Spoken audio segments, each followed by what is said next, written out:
Une pensée dans la semaine, et hier je me suis demandé pour voir ce que Dieu me donnait, et il m'a confié sa parole, et puis dans un chrétien petit ou ancien, grand, comme vous voulez, dans le message il y a le message de Dieu et l'enseignement. Et ce matin, bien sûr, il y a un peu d'enseignement pour savoir. Il faut savoir quelque chose, que quand on écoute la parole de Dieu, on ne vient pas parce que c'est un culte et on va écouter, ça y est, on l'a fait, c'est bien, on est rentré dans le culte, c'est fini, c'est bien. On vient parce qu'on a une nécessité de la parole. Et puis on veut rendre un culte à Dieu. Amen. Et ce que Dieu a mis dans mon cœur, c'est livrer. Il parle d'un chant. Et je crois qu'un chrétien ou un serviteur de Dieu, c'est pareil. Notre cœur, c'est un champ. Un champ de blé. Et dans ce champ de blé, il y a toujours, dans un champ de blé, il y a l'ivraie qui accompagne, dans ce champ, ça accompagne le blé. Vous savez, dans un champ, il y a toujours du livret. Mais voilà, il faut savoir quelque chose, que c'est à nous à faire attention, ou dans le champ qui est le champ de Dieu, c'est le champ où il y a le blé. Avec le blé, vous savez, avec les graines, on fait de la farine, on fait du pain, ça nourrit ça. Nous devons nourrir ceux qui sont autour de nous. Le blé, ça ne fait pas de mal. C'est beau. Si vous sentez l'odeur du blé, ce n'est pas une odeur spéciale, mais on sent quelque chose. Et quand on le travaille, le blé, eh bien, dans le travail du blé, quand on le moissonne et quand on commence à le broyer, eh bien, avec ce blé, nous formons de la farine. Avec cette farine, nous formons un pain. Il y a du travail. Le champ d'un chrétien ou d'un serviteur de Dieu, c'est pareil. C'est un champ de blé. Mais c'est à nous. C'est comme ça. L'être humain, il est comme ça. Il y a toujours du livret qui veut pousser, vous savez. Mais si on laisse faire l'ivraie qui pousse, si on laisse faire l'ivraie, il se passe quelque chose, c'est que il y a des choses dans l'ivraie que c'est le symbole de l'animosité, le mal, critique, et tout ce que vous voulez. Et ça nuit. Si on ne connaît pas beaucoup l'ivraie et le blé, quand ils poussent, quand il n'y a pas le fruit encore, ils poussent, c'est les mêmes. Tu te trompes. Tu dis où est l'ivraie, où est le blé. Il faut que les deux poussent, qu'il y a le fruit, et là, on fait la remarque. Ça, c'est du blé, et ça, c'est du livret. Dans l'ivraie, j'ai étudié ça, hein. Dans l'ivraie, dans ce fruit qui c'est du poison, il y a du champignon. C'est des champignons empoisonnés. Et alors, j'avais pas trop d'encre. J'en ai fait 2. Et j'ai écrit quelque chose sur ça. C'est quelque chose de terrible. Après, je te le fais lire. Regardez bien. Le blé, t'as des lunettes? Non. Il a le blé et le fruit et l'ivraie. Et passez-vous-le et lisez-le. C'est extraordinaire.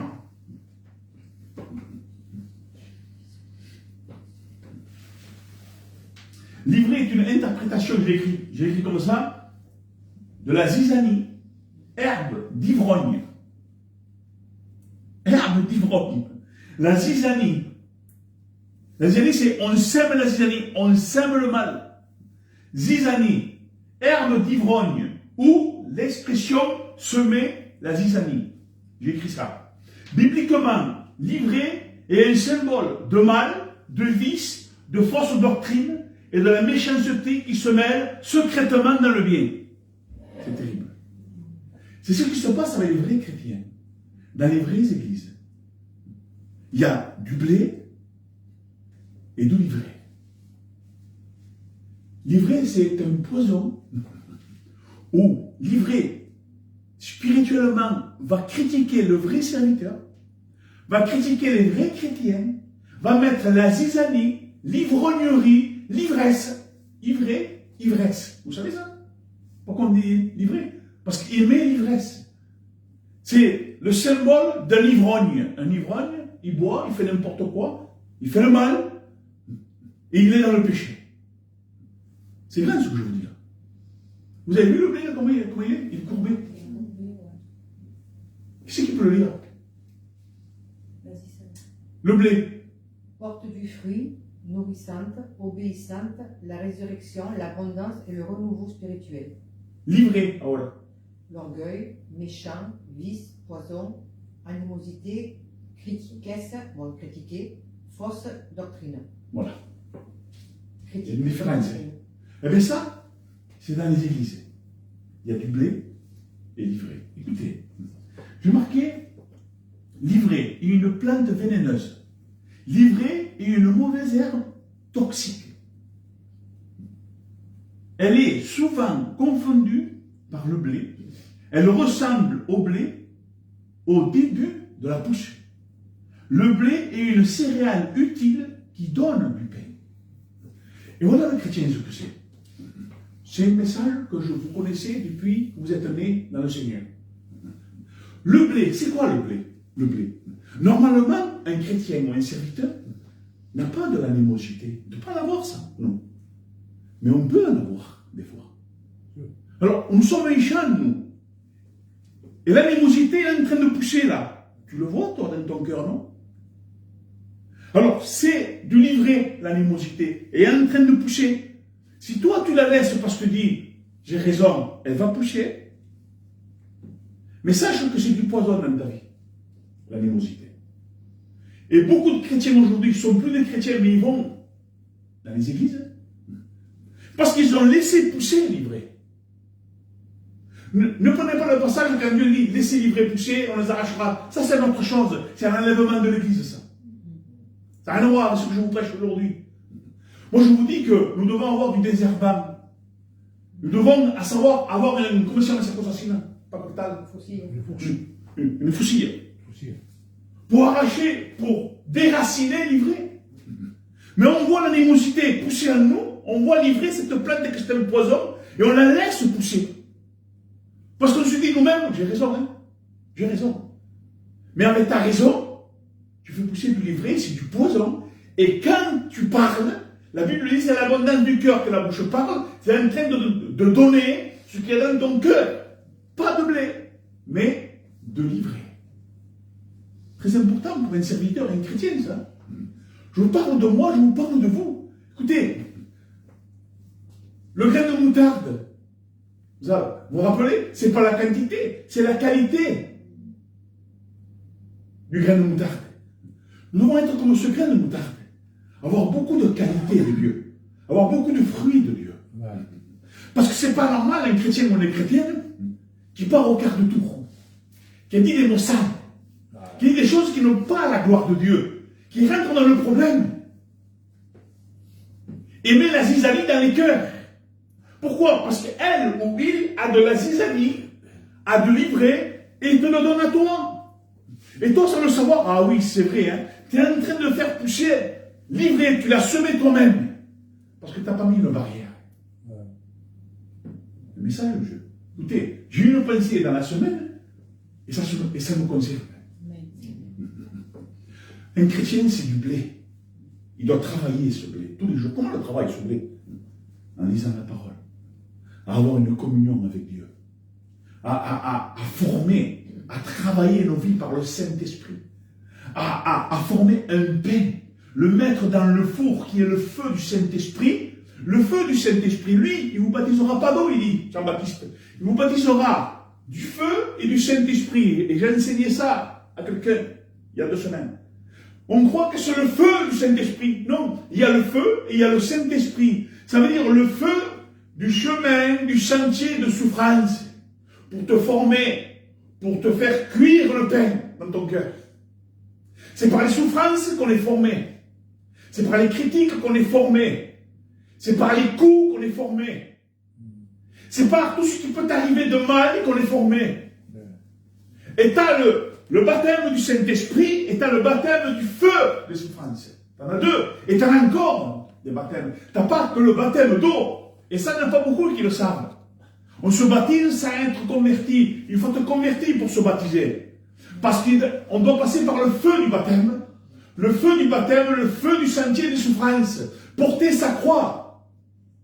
Parce qu'il y en a qui se baptisent sans aucune conversion. Comment ils peuvent supporter, comment ils vont pouvoir supporter ce feu de souffrance?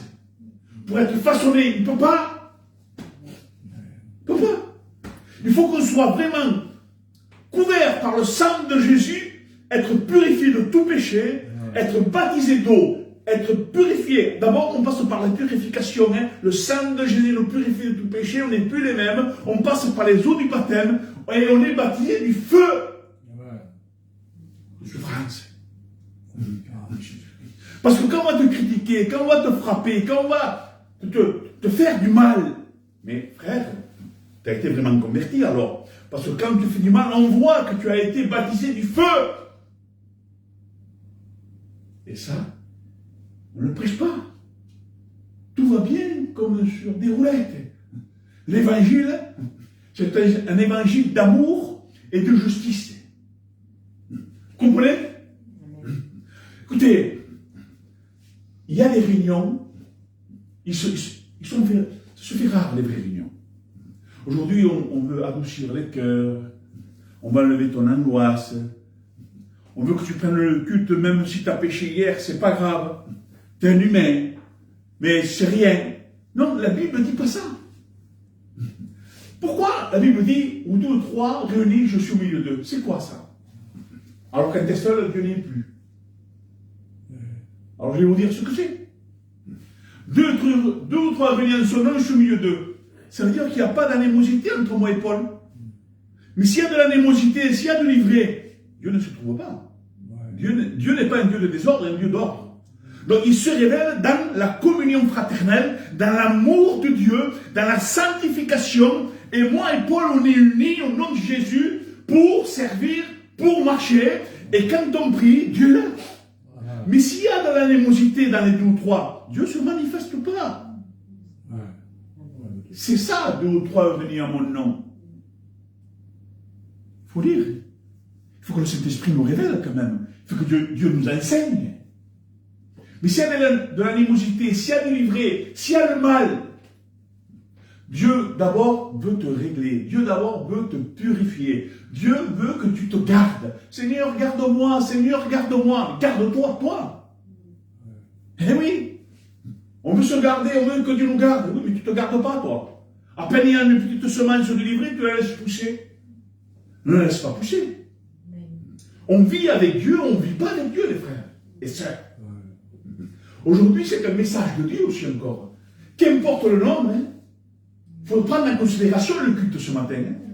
Parce que tu peux dire, moi je ne suis pas comme ça. Tu es sûr d'abord que tu ne laisses pas pousser quelqu'un ivré autour de toi, dans ton cœur? Moi je les chasse. Moi je les coupe, je mets du désherbant, frère. Au coup de parole de Dieu, au coup de l'enseignement de Dieu, au coup du Saint-Esprit. Je désherbe, je sèche. Et je laisse le blé pousser. C'est ce que je veux. Parce que les pensées, on les nourrit, les mauvaises pensées. C'est quoi ces mauvaises pensées? Eh bien, c'est des graines c'est des graines d'ivré qu'on veut semer nous-mêmes. Oui, mais attends, t'as vu ce qu'il a fait? Non. Tu es un chrétien, mais chrétienne, t'as pas le droit, si tu es chrétien, t'as pas le droit d'avoir de l'animosité, t'as pas le droit d'avoir de la colère contre les gens qui te font du mal. T'aimes pas ce qu'ils font, t'as quelque chose, mais à toi de maîtriser. Là, on voit le chrétien. Regarde, j'ai écrit comme ça, moi, le blé c'est une céréale utile, qui donne du pain, livré, envahit les champs de blé. Et c'est ce qui se passe. Ça envahit. Et je parle de notre cœur aujourd'hui, que ce ne soit pas un champ qui a que de livré. Il ne faut pas qu'il puisse avoir de livré. Il faut qu'il n'y ait que du blé. Maintenant, dans un local, dans une église, il y a du livré, il y a du blé. Et il faut faire attention avec qui on prie, avec qui on chante, avec qui on prend le pain, le vin. Mais là, livré, animosité, colère diabolique, contrariété, chrétien, critique, faux témoignage sur les chrétiens. Voilà ce qui amène le livret. Mais alors là, les graines de livret sont infectées de champignons, de poisons. Peut-être vous vous dites, je ne comprends pas ce message ce matin. C'est pas pour moi. Vous savez, je lui prêchais dans les églises. Je me dis, mais pourquoi il prêche ça, lui? Pourquoi il prêche le contour des lèvres? Les chrétiens, ils font des contours des lèvres aujourd'hui. Pourquoi il prêche ça encore, les contours des lèvres? Parce qu'il y en a aujourd'hui qui font des contours de lèvres, encore. Le maquillage, attention, il y en a aujourd'hui qui sont encore à des maquillages. Les sœurs des jupes courtes, pourquoi ils prêchent ça? Il y en a encore. Les sœurs décolletées, je m'excuse, mais les sœurs décolletées qui sont bien comme des païennes, mais pourquoi ils prêchent ça? Pourquoi ils prêchent ça? Tu es encore une fois décolleté. Tu n'es plus dans la sanctification. Pourquoi? Il y a un problème, il y a de l'ivré. Il y a quelque chose qui se passe, il y a du poison dans ton cœur. Il y a du poison dans ton cœur, il y a de l'animosité, il y a de la contrariété, il y a des critiques contre les vrais serviteurs, les vrais chrétiens. Il y a le mal. Attention de ne pas devenir comme ça. Et là, Matthieu 13, 27. Les serviteurs du maître virent lui dire, Seigneur, n'as-tu pas semé une bonne semence dans ton champ? Le Seigneur, quand même, tu n'as pas semé une bonne semence? Il lui dit au maître du champ. le directeur du champ. T'as mis que du blé, oui. Mon ami, t'as mis que ça, non? Oui. Le Seigneur, il met sa parole. Une fois converti, il met sa parole, son enseignement, ses révélations, baptême du Saint-Esprit, ce que tu veux. Il a mis la bonne chose. Ce qui est du ciel, qui vient de Dieu, tout ce qui vient du ciel de Dieu est bon. Et Dieu a mis tout ce qui est bon dans son cœur, Paul, et dans nos cœurs. Mais voilà. Le serviteur du maître vient lui dire, Seigneur, n'as-tu pas semé une bonne semence dans ton champ? D'où vient donc qu'il y a livré de la mauvaise herbe? D'où vient ça? Dieu sème la bonne semence, mais le cœur humain, moi je marque ça, hein, il n'y a que du mauvais, il n'y a que de la mauvaise plante, de la mauvaise herbe. Et c'est pour ça que je vous dis, c'est à nous à veiller et prier, à voir que dans nos champs de blé, il n'y a pas de livret qui est en train de pousser. Parce que ça nous amènera où? Livret? Ça nous amène où? Qu'est-ce qu'il dit Dieu? Il va prendre le blé, il va le mettre dans son grenier, il va le monter au ciel. Mais livret, qu'est-ce qu'il fait? Il le coupe, il le met au feu. Si on est du livret, nous, un bloc d'ivraie, nous, on ne rentre pas au ciel. C'est pour ça qu'il faut veiller et prier qu'aucun ivraie puisse pousser dans notre âme, dans notre esprit, dans notre cœur, dans nos pensées, dans notre vie, dans notre marche, dans notre parler. Parce que ça nous amène nous à l'enfer. Pourquoi on est venu à Dieu? Dieu s'est révélé à nous, le Saint-Esprit nous a convaincus. Pourquoi on marche vers Dieu? Parce que Dieu nous a aimé le premier, il nous a révélé, il nous a éclairé de dire, voilà, maintenant tu as la vie éternelle. Conserve la vie éternelle. Conserve-la. Il faut la conserver, la vie. Mais ça, en priant, en lisant, et en marchant, et en regardant Dieu. Si on n'a pas du blé, s'il n'y a pas que du blé, on ne rentre pas. Ces livrets prennent toute la place, on va l'enfer. Je vous dis toute la vérité et rien que la vérité. On va l'enfer direct. Hein. Je vous le dis en vérité. Hein. S'il n'y a que de livrets, oh mais s'il y a quelques blés, on va réfléchir. Quelques blés, ça veut dire quoi? Eh bien si j'accomplis que quelques trucs de la parole. Non. On va prendre les 10 commandements. Si tu désobéis à une, c'est comme tu as désobéi aux 10. Il faut être vraiment converti. On a des défauts, on a des manquements, mais on ne veut pas avoir de défauts, on ne veut pas avoir des choses qui ne sont pas la gloire de Dieu. Nous, on veut marcher selon la parole. Mais tu n'as pas péché. Mais si tu te nourris d'ivraie, si tu fais nourrir l'ivraie, le blé, la bonne nourriture, il n'y est plus. Il n'y a que de la mauvaise. Et dans la mauvaise nourriture, dans l'ivraie, tu es en train de semer du poison, que du poison autour de toi. Tu es un poison naturel. Et avec ça, on a empoisonné les autres. Et là, d'où vient donc qu'il y a du livret de la mauvaise herbe? D'où? Eh bien, l'homme se le produit lui-même. L'homme et la femme se le produit lui-même. La mauvaise herbe. Tu veux être sûr de ton salut? Tu veux être sûr de ta vie avec Dieu? Regarde-toi. On n'est pas fou, hein? On se regarde et on dit, non, on se regarde. Bon, là, les siens, je vais aux églises, je chante des cantiques. J'écoute, hein. Et j'aime bien les grands serviteurs, j'aime bien les serviteurs qui prêchent. Hein. Oui, mais j'en connais comme ça. Mais il y a que du livret dans le cœur. Ils amènent l'animosité, il y a beaucoup d'orgueil, beaucoup d'orgueil, de la malice, du vice. Ça ne va pas. Ça ne va pas. Livret, Dieu n'en veut pas. Dieu veut du blé. Dieu, quand il va venir chercher du blé. Et pas du livret. Comprenez ce matin? Je ne sais pas si vous comprenez le message, mais il est très important. Ouais. Il est très important d'écouter et de savoir ce que je suis en train de dire ce matin. C'est terrible, mille. Matthieu 13, 38. Le champ, il dit, vous savez, quand il parle du champ le champ, c'est le monde. La bonne semence, ce sont les fils du royaume. C'est les chrétiens. La mauvaise herbe, ce sont les fils du mauvais. C'est la Bible qui le dit. Vraiment une comparaison, hein, une différence entre le blé et l'ivraie. Alors, ce matin, on va s'examiner nous tous seuls.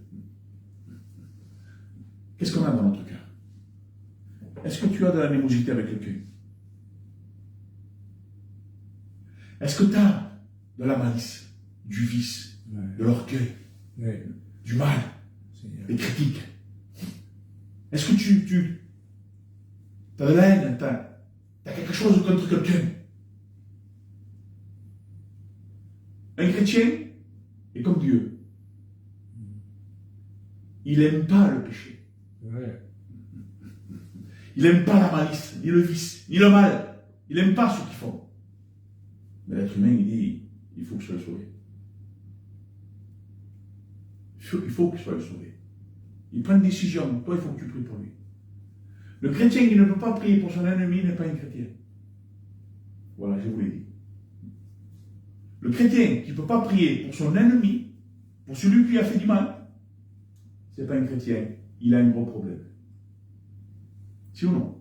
Confirme, Paul. Si? Oui. Là. Pourquoi? Il dit oui. C'est biblique. Priez pour vos ennemis.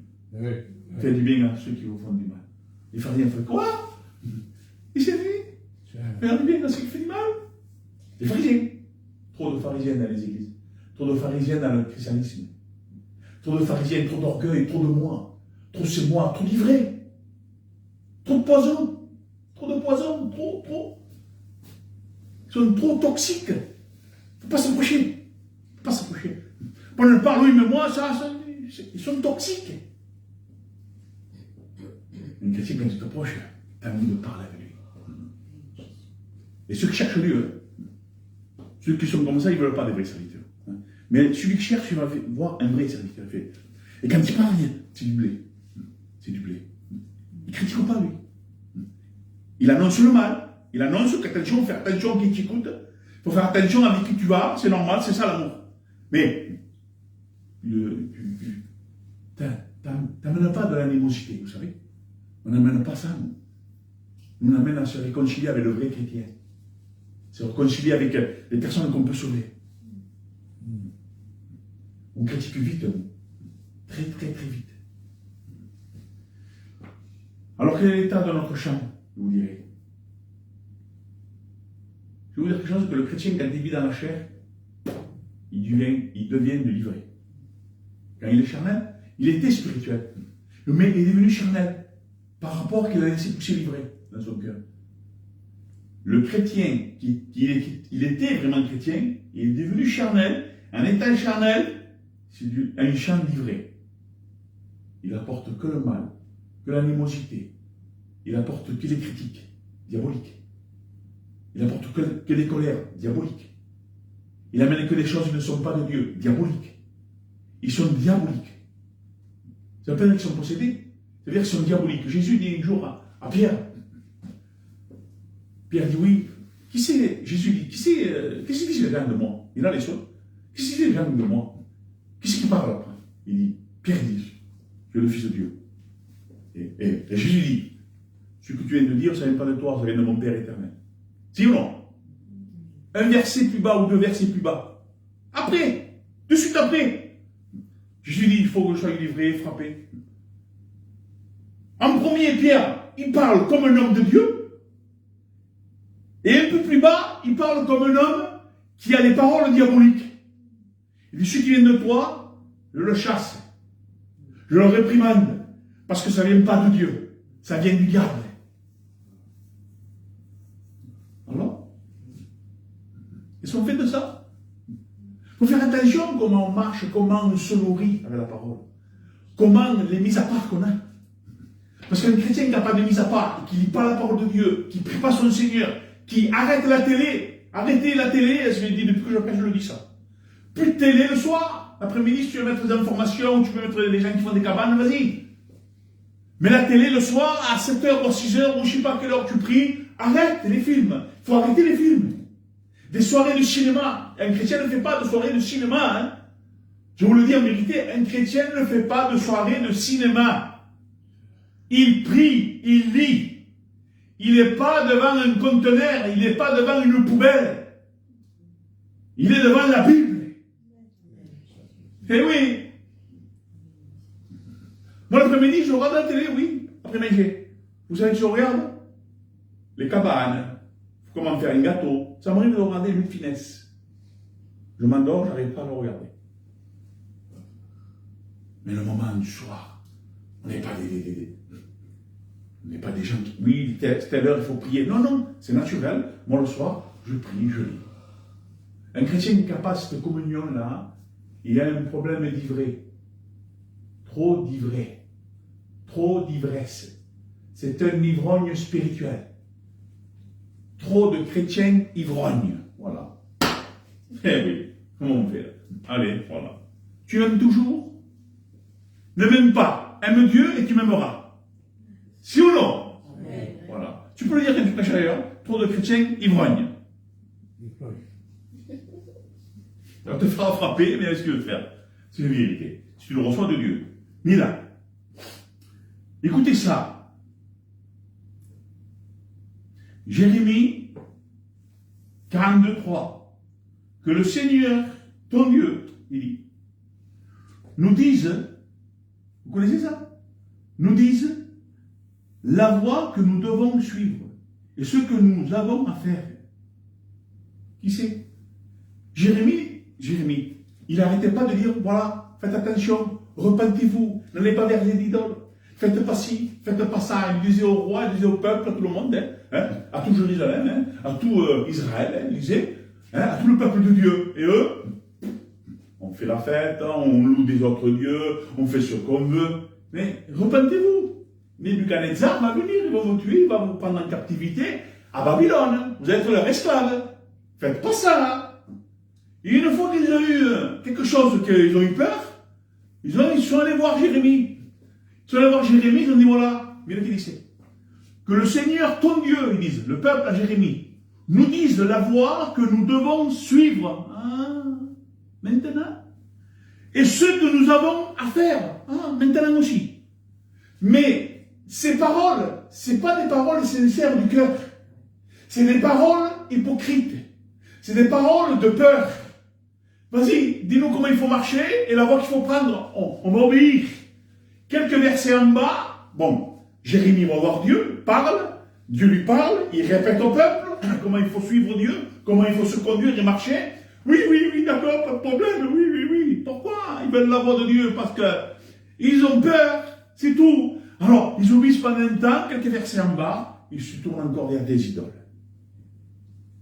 Aujourd'hui, les gens qui reviennent à Dieu, qui sont tordus, qui font n'importe quoi, ils font pareil. Dis-nous, comment il faut se conduire, parce qu'ils ont une maladie, parce qu'ils passent d'un problème fort. Alors, dis-nous, comment on dit ça, vous voulez, le serviteur? Comment il faut marcher, comment il faut faire? Mais ne viens pas à Dieu par peur. Il ne faut pas venir à Dieu par peur. Si tu es un chrétien, si tu étais un chrétien vraiment, ou si tu as été convaincu, c'est tout, viens à Dieu pour tes péchés. Tu te repens devant Dieu, tu demandes pardon, et Dieu, il va te dire comment marcher. Ce ne sera pas une repentance hypocrite, une repentance acteur, vous savez, on est des acteurs, on veut jouer un rôle. Non, ça sera vrai. Et Dieu va te dire, il faut marcher comme ça, c'est écrit là. Il faut marcher comme ça, il faut faire comme ci, il faut avoir du blé et pas du livret. Aujourd'hui, on n'écoute plus tout ça. Aujourd'hui, on va au culte pour prendre le pain de nez, dire qu'on est des chrétiens, on est allé au culte, on a fait la réunion, on a accompli un mouvement, quoi. Mais voilà. Que le Seigneur, ton Dieu, nous dise la voie que nous devons suivre et ce que nous avons à faire. Mais une fois que tu as livré, tu es livré, tu es l'ivrogne spirituel, et que tu as un problème, tu veux venir à Dieu parce que tu veux que Dieu résout ton problème. Non! On ne vient pas à Dieu pour que Dieu résout notre problème, à part les païens. Ils n'ont jamais connu Dieu. Ils ont une maladie, ils ont un problème, ils viennent à Dieu, Dieu résout, et ils peuvent se convertir, parce que Dieu se révèle. Mais un chrétien, non, un chrétien ne doit pas se moquer de Dieu. Alors, ils ont eu peur, hypocrites. Et on veut suivre le Seigneur, nous, les chrétiens. J'ai écrit comme ça, moi. On veut suivre le Seigneur par amour. Et non par peur, ni crainte, ni local, ni mouvement. On ne suit pas le Seigneur par ça. Vous savez, on est venu à Dieu, on veut conserver ce que Dieu nous a donné. On le voit, le chrétien et la chrétienne, on le voit quand il parle, quand il marche. La marche. Pas quand tu marches, tu peux boiter, hein. Charnellement, tu as un problème au genou. Parle pas de ça, moi. Ta marche spirituelle. Ta vie, quand tu parles. Quand quelqu'un, tu fais quelque chose, comment tu réagis? Comment on fait? Un chrétien, normalement, il n'a pas d'orgueil pour dire, c'est moi. Et pourtant, cet ivraie, il y a une ivrée orgueilleuse. Je le cœur. Vous savez, je l'ai marqué, moi, ça. Attendez. Ah ben, je l'ai marqué dans le papier. Non, mais c'est comme ça.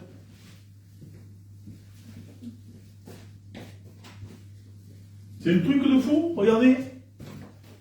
Regarde, Paul, prends tes lunettes, regarde si t'as pas de lunettes. Regardez le blé, comme il est courbé. Ouais. Regardez l'ivraie, comment il est orgueilleux. Mais qu'est-ce qu'il a à donner, lui? Qu'est-ce qu'il a? L'ivraie, rempli d'orgueil, de malice, de mal, il est droit. C'est moi. Regardez le blé. Il est humble, il se courbe. Il a tellement de fruits. Il a tellement de fruits qu'il se courbe. Le soleil a frappé dessus, il a donné son fruit. La justice de Dieu. Et le blé est courbé. Il est courbé pour prier. Il est courbé pour te servir. Il est courbé pour faire la volonté de Dieu. Et on ne regarde plus la terre, le monde. On dirait que l'ivraie, il est droit, il aura le ciel. Non. Abraham est notre servant. Abraham est. Et Sarah? Non, elle est sous blé, non. Ah, L'autre.